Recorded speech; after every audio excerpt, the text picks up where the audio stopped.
અંકલેશ્વર શહેરમાં પાલિકા દ્વારા બેદરકારી રાખીને ગટરના ઢાંકણાઓ જ નહીં ઢાંકતા અંતે ખુલ્લી ગટરમાં આજે એક સ્કૂલ વાન ખાબકી હતી. સદનસીબે લોકો દોડી આવતા મોટી દુર્ઘટના થતા અટકી હતી.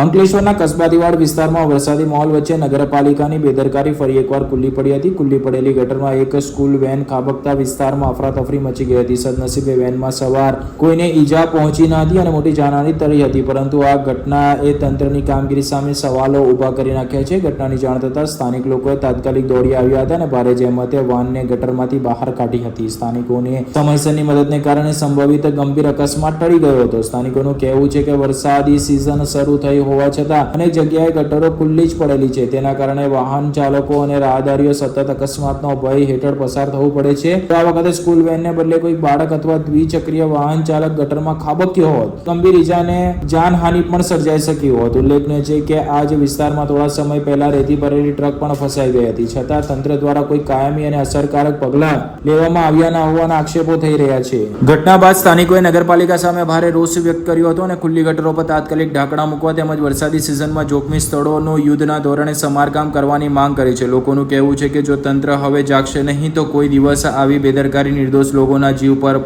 ભારે પડી શકે છે.